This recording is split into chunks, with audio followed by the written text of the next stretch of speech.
chambered behind her, told her exactly how close death was. "Drop the bag, Orphan," a voice rasped through the downpour. "You don't want to die for a debt you didn't even sign." Maya's lungs burned, each breath a jagged blade in her chest. She clutched the duct-taped gym bag tighter to her ribs. It was heavy, dense with a weight that felt like more than just cash. Ahead, the neon sign of the Obsidian flickered like a dying star. She dove through the heavy velvet curtains of the VIP entrance, the sudden silence of the lounge swallowing the screams of the storm. Inside, the air was thick with the scent of expensive sandalwood and the kind of quiet that only comes with absolute power. She saw him, a man sitting in a halo of amber, light, his fingers long and steady around a crystal glass of whiskey. He didn't look like a killer. He looked like a masterpiece carved from midnight ice. "Please," Maya whispered, her voice a ragged thread as she slid into the booth next to him. She forced her body to stop shaking, shoving the bag deep into the shadows of his feet. "Just act like you know me for 60 seconds. The man didn't move. He didn't even blink. His eyes remained fixed on the golden liquid in his glass. "The price of my acquaintance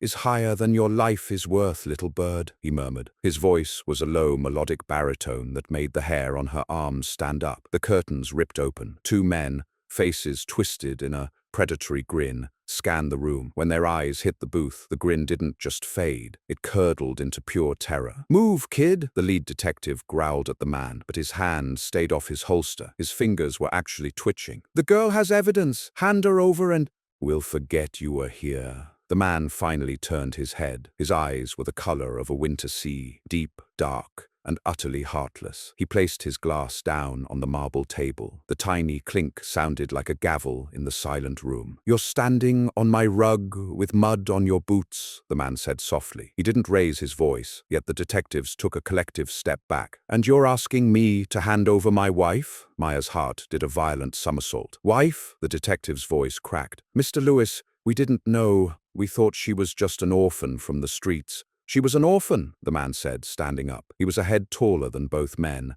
a shadow that seemed to swallow the light. He reached out, his gloved hand catching Maya's chin, forcing her to look up into the abyss of his gaze. "Now, she is the only thing in this city you aren't allowed to touch." He turned back to the detectives, his face a mask of cold fury. "Tell your boss the dragon has the bag, and if I see your shadows near her again, I won't just take your jobs, I'll take your breath." The detectives fled, the door swinging violently behind them. Maya tried to pull away, but his grip tightened. It wasn't a rescue, it was a capture. "The bag," he whispered, leaning down until his lips brushed her ear. "It contains the encrypted ledgers of the Lewis Syndicate. You didn't just hide a bag, Maya. You just handed me your soul." He pulled back, a dark, dangerous smirk playing on his lips as he pointed to the floor. "And unfortunately for you, the duct tape snagged on the table. The seal is broken." Maya looked down. The bag was gaped open. The glowing blue light of a hard drive flickered inside. "Now," he said, his eyes locking onto hers with a predatory heat, "since you've seen what's inside, I have two choices. I can bury you, or I can make that lie I just told the truth." The pen felt like a frozen iron rod in Maya's hand. Across the mahogany desk,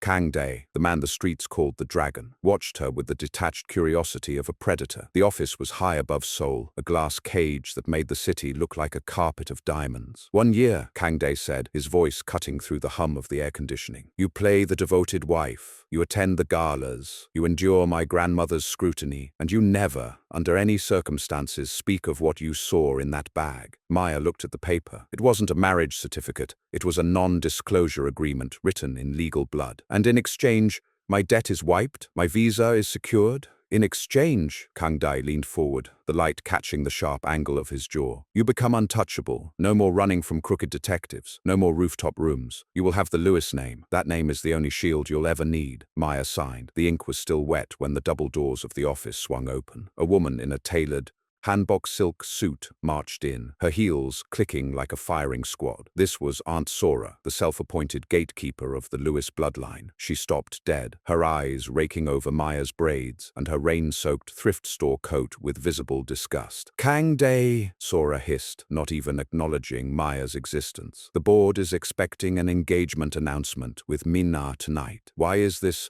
orphan sitting in your chair?" Kang Dae didn't rise. He simply gestured toward Maya. "This is Maya Reed, my wife." Sora's face turned a mottled purple. "A wife?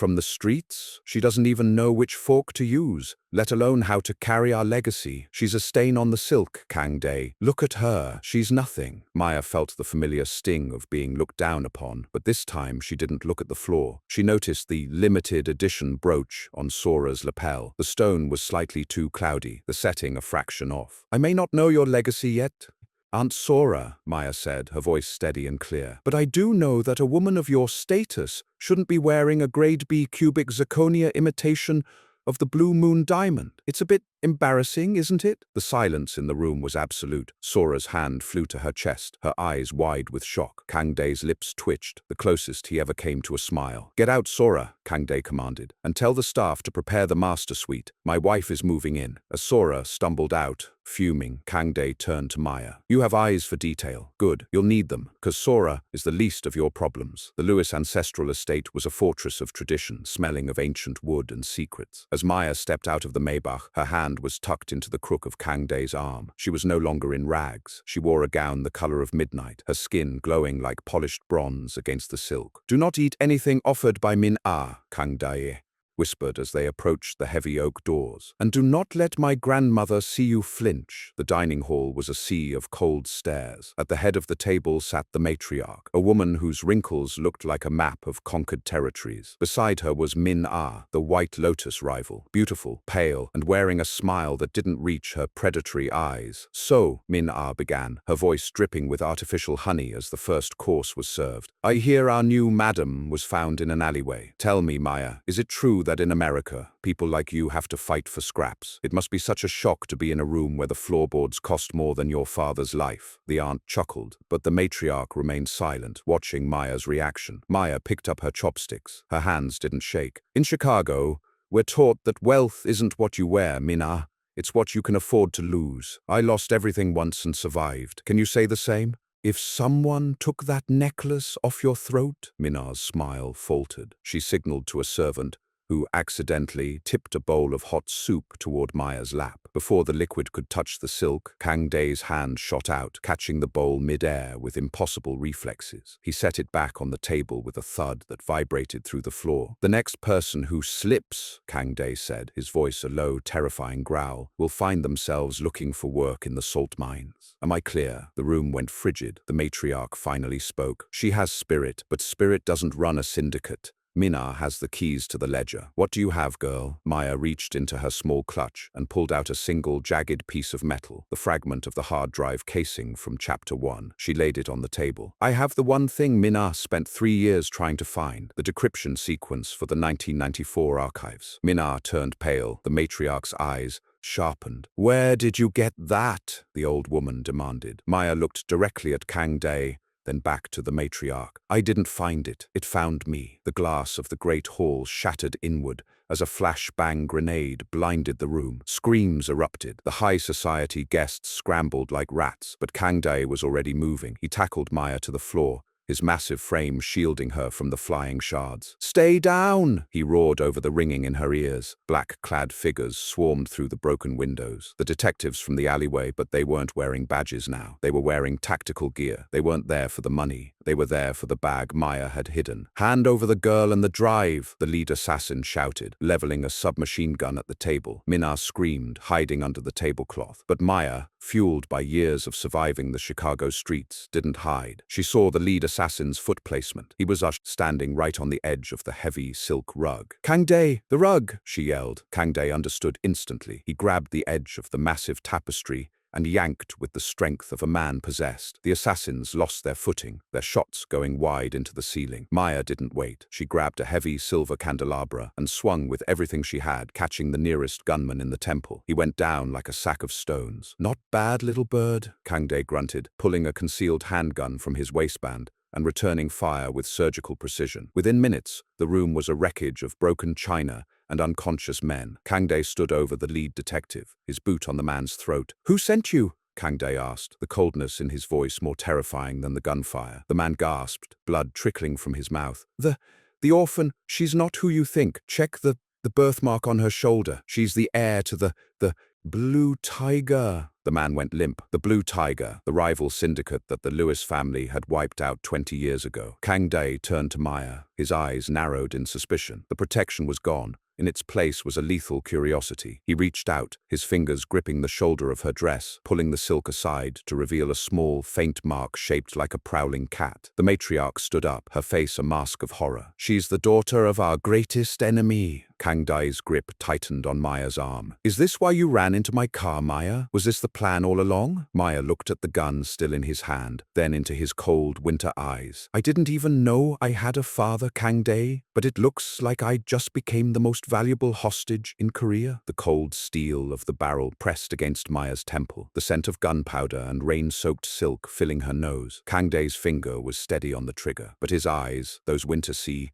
eyes, were searching hers for a tremor that wasn't there. "I didn't choose the mark on my shoulder, Kang Dae," Maya whispered, her voice like grinding stones. She didn't pull away from the gun, she leaned into it. "Just like you didn't choose the blood on your hands. If I were a spy, would I have saved your life tonight? Or would I have let that grenade finish what your father started?" Kang Dae's jaw tightened, a muscle pulsing beneath his skin. The matriarch stepped forward, her cane clicking rhythmically against the blood-splattered marble. "The Blue Tiger blood is a curse, Kang Dae. If the other families find out we are harboring the daughter of the man who slaughtered our kin, they will turn on us before dawn." "She stays," Kang Dae said. The gun clicked as he engaged the safety, but he didn't lower it. "Not as my wife, as my prisoner. If she's a tiger, I want to see her claws before I cut them off." He grabbed Maya's arm, his grip bruising the silk of her dress, and dragged her toward the basement of the estate, a place the servants called the Iron Vault. He threw her inside, the heavy steel door slamming shut with a sound that felt like a coffin lid closing. The room was dim, lit only by a single flickering bulb. It wasn't a dungeon. It was a memory. The walls were lined with old photographs, maps of the city from 20 years ago, and a single, dusty portrait of a woman who looked exactly like Maya, standing next to a man with a blue tiger crest on his signet ring. Maya's breath hitched. She traced the frame of the portrait. In the corner, scrawled in faded ink, were the words, "To my dragon, protect the cub."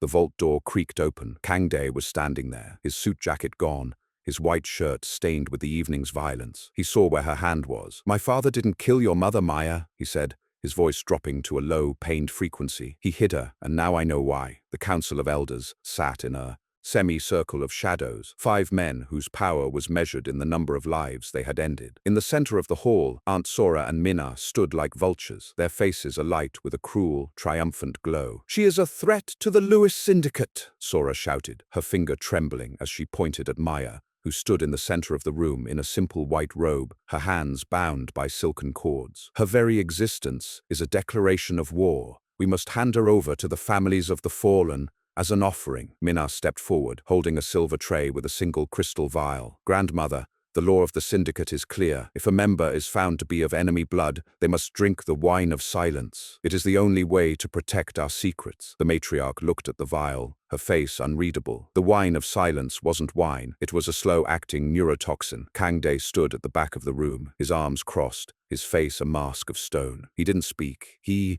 didn't move to help her. The betrayal tasted like ash in Maya's mouth. "Wait," Maya said, her voice echoing through the vaulted ceiling. She looked at the elders, ignoring the venomous glares from Sora and Minna. "You want to protect your secrets? You want to ensure the Lewis Syndicate survives the night? Then you should ask Minna why she spent the last hour transferring $5 million from the Lewis offshore accounts to a private bank in the Cayman Islands." The room went silent. Minna's face turned the color of bone. That's a lie. She's trying to distract you," Maya smiled, a sharp, dangerous expression. "I didn't just see the codes in that bag, Minna. I memorized the ledger, every transaction, every hidden fee, every bribe, including the one you paid to the Blue Tiger remnants to stage that ambush tonight." Kang Dae walked forward, his footsteps echoing like thunder. He took the crystal vial from the tray and held it up to the light. Then he turned to Minna. "If Maya is lying," Kang Dae whispered, his voice dripping with lethal intent, "then you won't mind drinking this yourself, will you?" The hall erupted into chaos as the doors were blown off their hinges. This wasn't a tactical hit, it was a full-scale invasion. Men in Blue Tiger tactical gear poured into the room, their weapons leveled at the elders, but they didn't shoot, they knelt. A man stepped through the smoke, his hair silver, a jagged scar running from his eye to his jaw. He looked at Maya, his eyes filling with a terrifying, ancient recognition. "The princess has returned," he murmured. Kang Dae stepped in front of Maya, his gun drawn, his body a wall of muscle and defiance. "She is no one's princess. She is a Lewis. She is the daughter of the king you murdered," the scarred man roared, signaling his men to advance. "And she is the only person who can unlock the vault of the 5 kings. Move aside, dragon, or we will turn this palace into a tomb." The elders cowered, but the matriarch stood her ground. "The vault requires 2 keys," she said, her voice cracking with age. "The blood of a tiger and the heart of a dragon." Maya felt a cold realization wash over her. The contract marriage wasn't just a cover for Kang Dae, it was a prophecy. She looked at Kang Dae, seeing the conflict in his eyes. He had been using her from the start, not just for his grandmother, but to access a treasure that could rule the entire continent. "Is that all I am?" Maya asked, her voice a whisper in the storm of noise. "A key?" Kang Dae didn't look back. He fired 3 rounds into the ceiling, the muzzle flashes illuminating his face. "Get her to the car," he ordered his personal guard. "If she dies, we all die." As Maya was pulled toward the back exit, she saw Sora and Minna being seized by the tigers. Sora screamed, her grade B brooch being ripped from her chest. Maya broke free from the guard's grip. She didn't run for the car. She ran toward the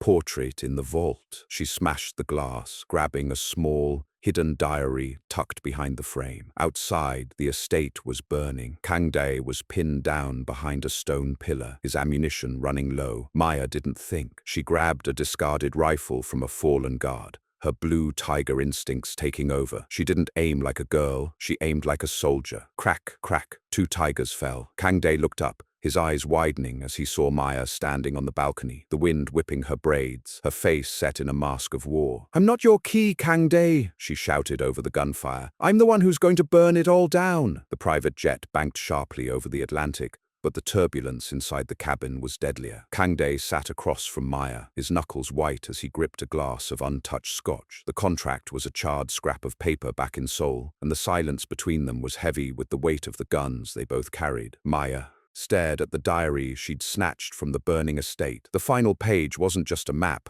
it was a birth certificate. "The true dragon's nest, Chicago." "You knew," Maya said, her voice a low, dangerous vibration. "You didn't marry me to stop your grandmother. You married me because my mother didn't just run away. She stole the Lewis Syndicate's offshore soul and hid it in the one place your family was too arrogant to look. My neighborhood." Kang Dae finally looked up. The dragon looked tired, the cold mask of the CEO slipping to reveal the jagged edges of a man who had been playing a losing hand. "My father didn't destroy the blue tigers for power, Maya. He did it because your father was planning to liquidate both families and vanish. Your mother saved me. She took the ledger. She took you, and she vanished into the south side of Chicago to keep the world from burning. And now you want it back?" Maya countered, her hand hovering over the Glock tucked into her waistband. "I want the war to end." Kang Dae stood, the small space of the jet feeling even smaller as he moved toward her. He didn't reach for his weapon, he reached for her hand. "The council, the blue tiger remnants, they think there's a vault of gold, but the blue tiger